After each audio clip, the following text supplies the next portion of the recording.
할렐루야. 이 자리에 오신 여러분들을 사랑하고 환영하고 축복합니다. 오늘 우리에게 주신 말씀은 마태복음 4장 1절 말씀입니다. 마태복음 4장 1절 한 절인데요. 짧으니까 우리 두 번 읽도록 하겠습니다. 마태복음 4장 1절 말씀입니다. 함께 읽겠습니다. 시작. 그 후 예수께서 성령에 이끌려 광야로 가셔서 마귀에게 시험을 받으셨습니다. 한 번 더 읽겠습니다. 시작. 그 후 예수께서 성령에 이끌려 광야로 가셔서 마귀에게 시험을 받으셨습니다. 아멘. 말씀 위에 잠깐 기도하겠습니다. 살아계신 아버지 하나님, 하나님의 말씀에 귀를 기울이기 원합니다. 말씀하여 주시고 말씀이 들리게 하시고 말씀에 반응하게 하여 주옵소서. 예수님의 이름으로 기도합니다. 아멘. 여러분 성경을 가져오신 분은 성경을 들어주시고요. 성경이 없으신 분은 핸드폰을 들어주셔도 됩니다. 함께 오른손을 들고 또 성경을 들고 저를 한번 따라해 주시면 좋겠습니다. 이 성경은 하나님이 나에게 주신 말씀입니다. 하나님의 말씀은 능력이 있습니다. 하나님의 말씀은 나를 변화시킵니다.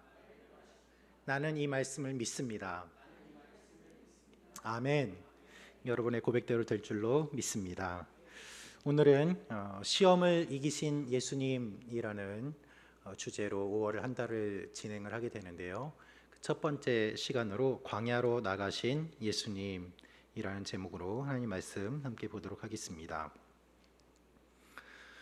오늘 말씀의 배경을 살펴보면 예수님께서 세례를 받으신 이후에 성령님이 예수님을 광야로 이끌어 가시는 내용이 기록되어 있습니다. 성령에 이끌려 광야로 나가신 예수님이라고 기록되어 있습니다. 예수님께서 광야에서 40일간 금식을 하십니다.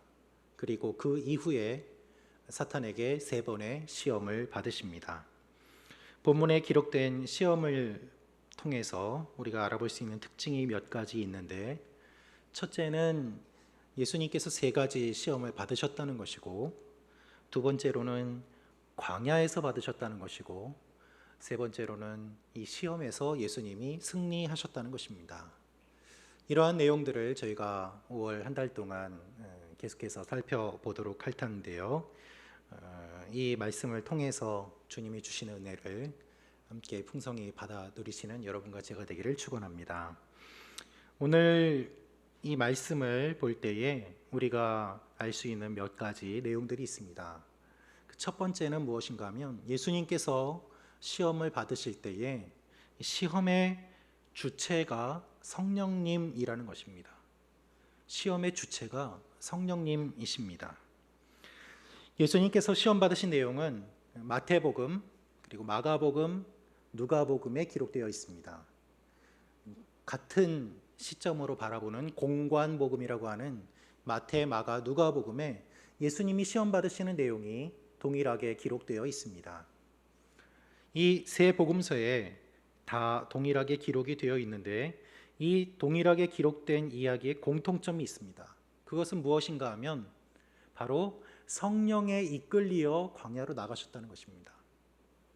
마태복음도 마가복음도 누가복음도 어떤 본문은 조금 길고 어떤 본문은 짧지만 그 가운데서 동일한 것은 성령에 이끌리어 예수님이 광야로 나가셨다라는 표현이 다 들어있다는 것이죠. 특별히 오늘 저희가 마태복음을 읽었는데요, 마태복음이 그것을 더 강조하고 있습니다. 왜 그럴까요? 오늘 4장 1절 말씀을 보면 이렇게 본문이 시작됩니다. 그 후 예수께서 성령에 이끌려 광야로 가셔서 마귀에게 시험을 받으셨습니다. 개역개정은 그때에 라고 되어 있습니다. 그 후, 그때에. 그 후라는 말로 마태복음 4장 1절이 시작되고 예수님이 시험 받으시는 이 사건이 기록됩니다.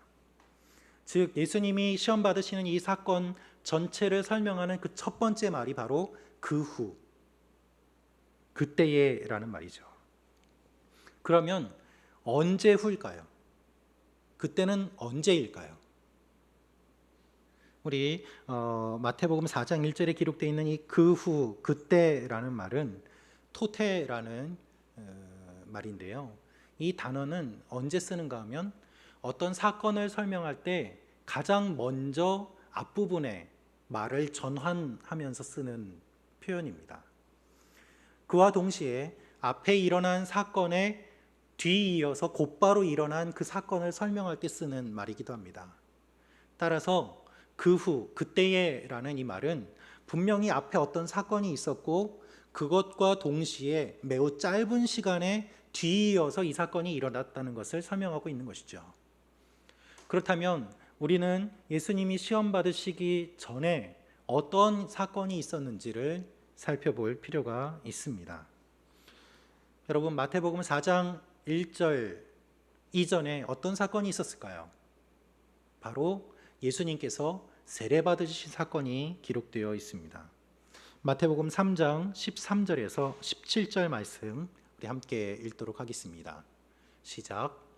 그때 예수께서 요한에게 세례를 받으시려고 갈릴리에서 요단강으로 오셨습니다. 그러나 요한은 이를 말리면서 예수께 말했습니다. 제가 오히려 선생님께 세례를 받아야 합니다. 그런데 제게 오시다니요. 예수께서 대답하셨습니다. 지금은 그렇게 하도록 하여라. 우리가 이와 같이 모든 의를 이루는 것이 옳다. 그러자 요한은 그대로 따랐습니다. 예수께서 세례를 받으시고 물속에서 올라오셨습니다. 그때 예수께서는 하늘이 열리고 하나님의 영이 비둘기처럼 자신에게 내려오는 것을 보셨습니다. 그리고 하늘에서 소리가 들려왔습니다. 이는 내가 사랑하는 아들이다. 내가 그를 매우 기뻐한다. 여러분, 예수님께서 세례를 받으실 때 하늘에서 소리가 들려왔습니다. 그것은 성부 하나님의 소리였습니다. 예수님이 세례 받으실 때 성령이 비둘기처럼 예수님께 임하셨습니다. 그리고 성자 예수님이 세례를 받으십니다. 성경에서 성부, 성자, 성령 삼위일체가 한 장면에 등장하는 매우 드문 사건이 바로 예수님이 세례 받으시는 이 사건입니다. 삼위일체 하나님이 한 장면에 등장하는 사건은 거의 유일하다 싶을 정도로 주님이 세례 받으실 때 하나님의 목소리가 들리고 성령께서 임재하시고 예수님이 세례를 받으신 이 사건이 일어났는데, 이 사건으로 인하여 공생애가 시작되는 그 순간에 성령께서 임하시고 하늘에서 소리가 들렸다는 것이죠. 그리고 그것과 뒤이어서 바로 일어나는 사건이 예수님이 시험 받으시는 사건입니다. 그 후에 곧 이어서 성령에 이끌려서 광야로 시험 받으러 가셨다는 것이죠. 그래서 이 내용을 쭉 살펴보면 세례 받으신 사건과 시험 받으신 사건을 꿰뚫는 한 가지 단어가 있는데 그것이 바로 성령님이라는 것입니다. 성령께서 임재하셨고 성령께서 이끌어 가시는 이 일이 마태복음 3장 후반과 4장 초반에 일어나는 이 사건들의 중심이라는 것이죠. 성령께서 예수님을 광야로 이끌어 가시는데 예수님은 자발적으로 순종하여 성령님을 따라가십니다.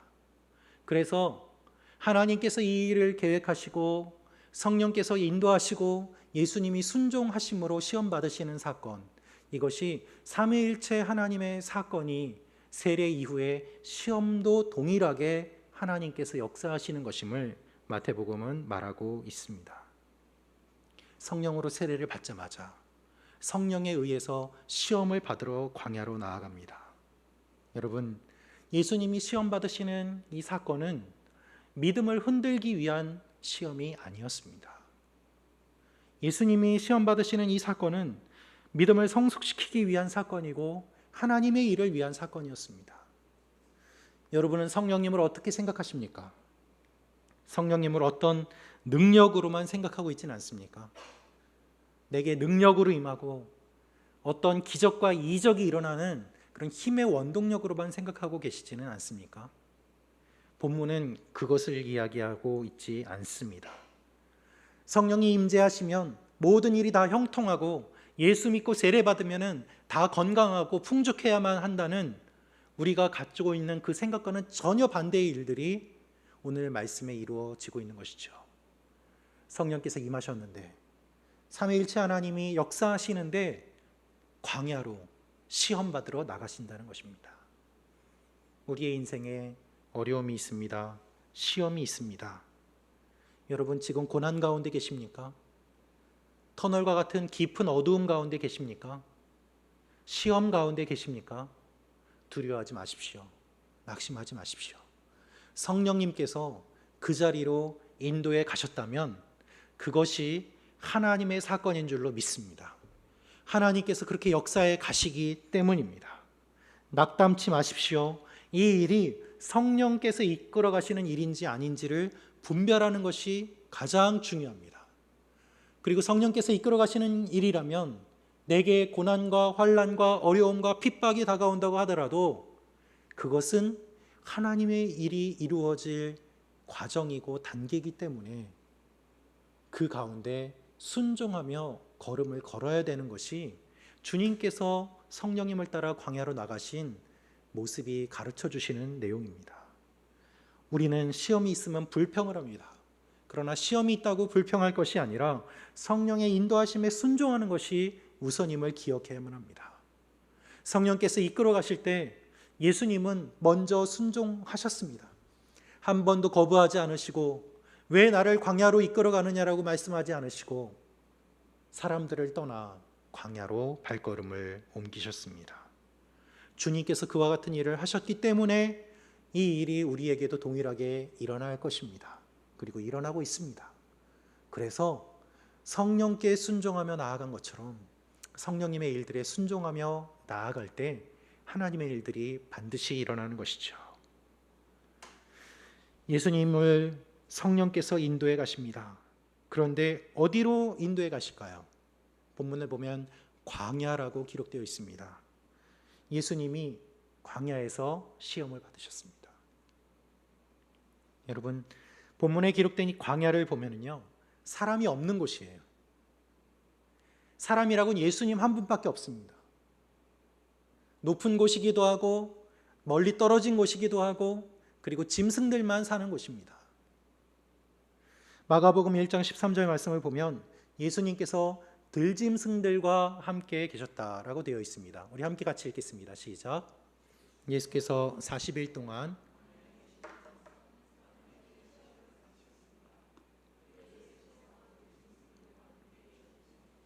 천사들이 예수를 시중들었습니다. 예수님이 들짐승들과 함께 계셨다. 즉 사람이 아무도 없는 곳에서 홀로 외롭게 시험 받으셨다는 것을 알 수 있습니다. 그렇다면 우린 여기서 질문을 하나 던져볼 수 있습니다. 왜 성령님은 예수님을 광야로 인도해 갔을까요? 오히려 사람들이 많이 있는 곳에서 더 많은 유혹을 받을 수 있지 않겠습니까? 사람들 때문에 시험 받을 수도 있지 않겠습니까? 그런데 왜 광야로 인도해 가셨을까? 그것은 광야가 갖고 있는 여러 가지 다양한 의미가 있기 때문입니다. 여러분은 광야라고 하면 어떤 생각이 드십니까? 외로운 곳, 우리의 인생, 여러 가지 의미를 떠올리실 수 있을 것입니다. 그렇다면 유대인들은 어떤 이미지를 떠올렸을까요? 광야를 건넜던 출애굽 이후에 그 시간들, 가나안 땅에 들어가기 전에 하나님의 백성으로 훈련받았던 그 장소, 그곳이 광야고 또한 황량하고 황폐한 곳을 의미합니다. 여러분, 예수님이 거기 가신 거예요. 그리고 언어를 보면은 그냥 가신 것 이후에 그 안에 계셨다라는 의미가 담겨 있습니다. 예수님이 광야로 가신 그것으로 끝이 아니라 예수님이 그 광야에 머무셨다는 것을 성경은 분명하게 원어는 표현하고 있습니다. 그곳에 가셔서 그곳에 머무시고 그곳에 머무시면서 시험을 받으셨다는 거예요. 광야는 하나님이 만드신 천국에 완전히 반대되는 개념입니다. 하나님이 만드신 천국은 풍성한 과일과 강이 흐르는 곳이고 그리고 많은 동물들과 많은 먹을 것이 있는 아름다운 장소입니다. 그러나 광야는 아무것도 없고 황폐하고 먹을 것도 없는, 즉 그냥 짐승이 아닌 야수들만 있는 곳입니다. 광야는 이스라엘 백성들이 출애굽 후에 거쳤던 시험의 장소입니다. 광야는 지금 사탄이 다스리고 있는 이 세상의 현장을 의미합니다. 광야는 우리 인생의 현장입니다. 광야는 에덴 동산에 완전히 반대되는 망가진 모습입니다. 그런데 그곳에 지금 예수님이 가셔서 거기에 머물러 계신다는 것이죠. 왜 그렇습니까? 성령께서 광야로 인도해 가신 이유가 무엇입니까? 거기에서부터 회복이 시작되는 거예요. 거기에서부터 새 일이 일어나는 거예요. 광야에 사람이 없고 광야에 아무것도 없고 광야에 소망이 없는데 그곳에 주님이 가심으로 말미암아, 그곳에 주님이 머무심으로 말미암아 하나님의 새로운 일이 시작되는 것이죠. 여러분, 성령님은 어떤 분이실까요? 광야와 같은 우리 인생에 예수 그리스도를 보내주시는 분이세요.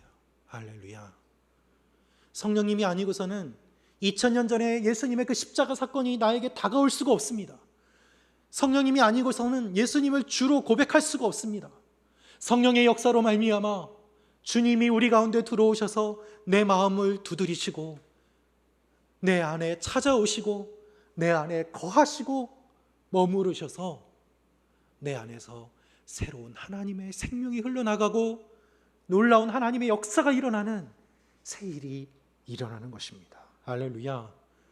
여러분, 우리가 예수님을 믿으면 성령님이 우리 가운데 예수님을 보내주시고 성령의 역사가 일어나고 새로운 생수가 부어지기 시작합니다.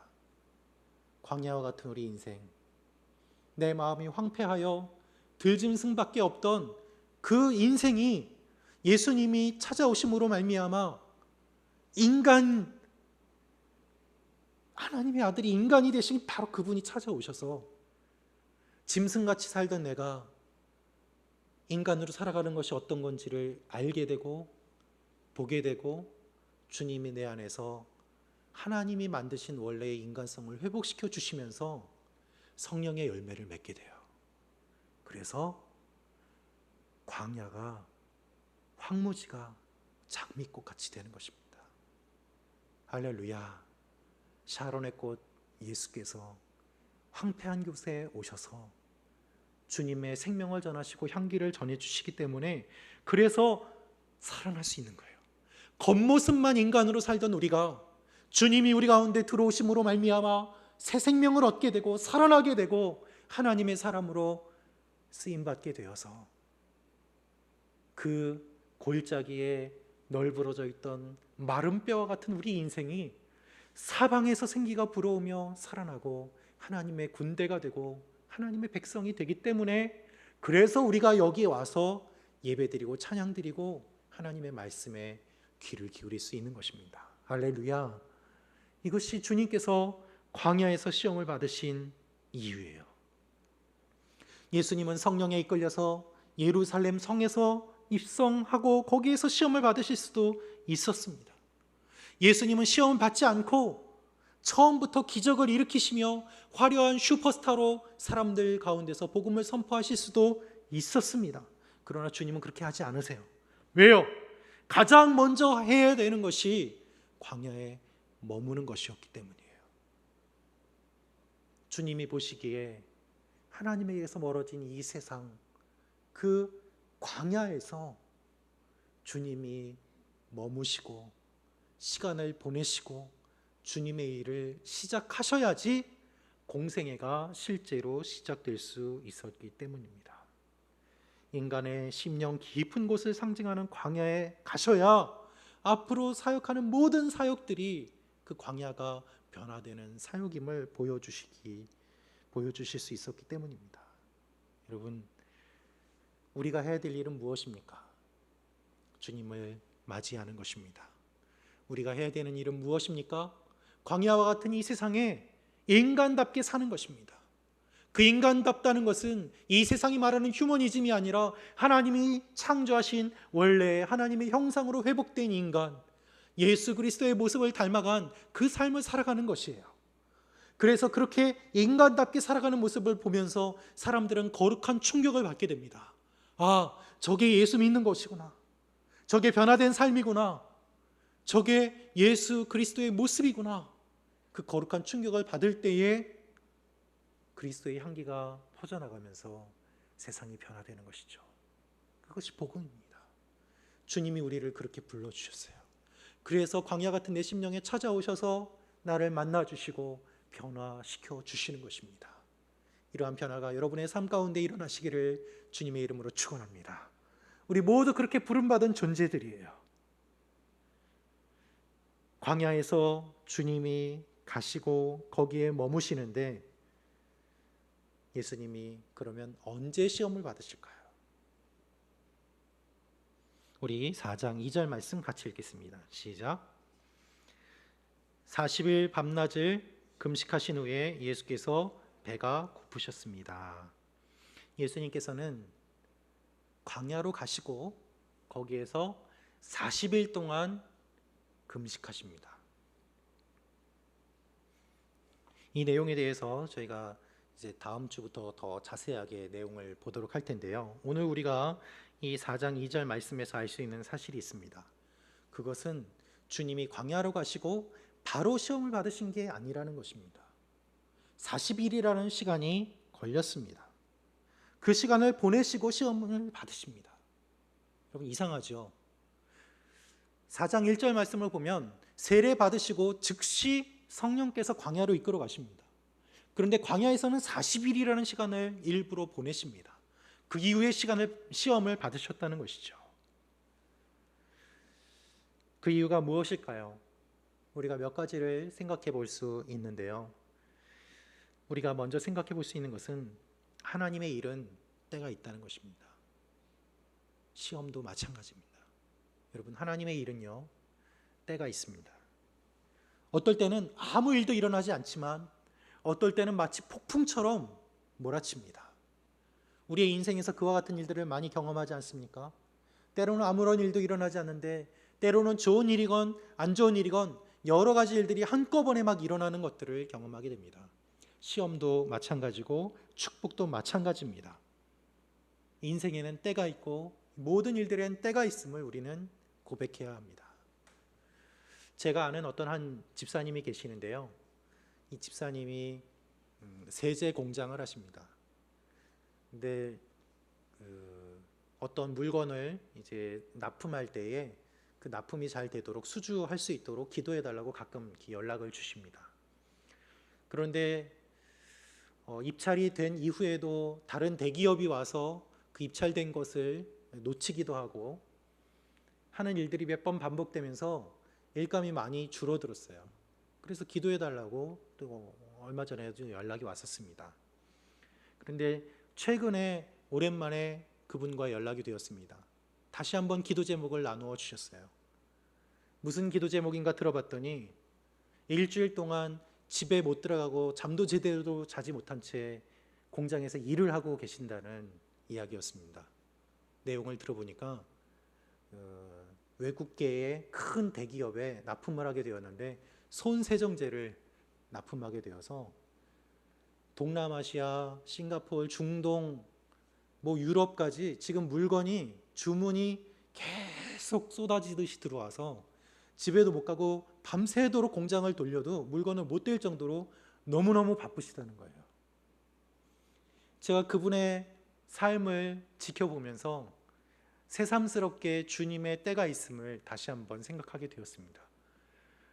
목사님, 왜 이렇게 일감이 없을까요? 하셨던 분이 갑자기 집에도 못 들어갈 정도로 일감이 넘치고 하나님이 폭풍처럼 역사해 가시는 것을 보는데 여러분 우리의 인생에 그런 일들이 일어난다는 것이죠. 할렐루야. 지금 아무런 일도 일어나지 않으시는 것처럼 보입니까? 낙심하지 마십시오. 하나님께서 역사하실 그때를 준비하는 것이 중요합니다. 지금은 그때예요. 주문이 들어와도 그것을 만들어내는 능력이 없으면 소화할 수가 없는 것처럼 우리는 지금 준비 중에 있습니다. 하나님이 새롭게 역사하실 것입니다. 그 일들이 일어날 것입니다. 할렐루야. 이것이 주님께서 40일 동안 시험을 준비하신 이유입니다. 또 우리가 묵상할 수 있는 부분은 때를 정하신 이유는 하나님의 계획이 있기 때문이에요. 때를 정하신 이유는 하나님의 계획이 있기 때문입니다. 40일이라는 시간은 모세가 시내산에서 하나님의 율법을 받았던 시간입니다. 40일이라는 시간은 이스라엘 백성들이 광야에서 40년 동안 헤매었던 것들을 의미합니다. 여러분, 모세가 율법을 받았던 시간을 생각해 본다면 예수님은 새로운 율법을 받으시는 분임을 알 수 있습니다. 특별히 마태복음은 유대인들을 대상으로 향해서 쓴 책입니다. 유대인들이라면 당연히 40일간 금식하신 이 사건을 보면서 모세가 율법을 받은 사건을 떠올렸을 것입니다. 예수님은 율법의 완성이 되십니다. 예수님은 새로운 율법이 되십니다. 할렐루야. 주님은 여러 의미를 담고 40일간 금식하신 것입니다.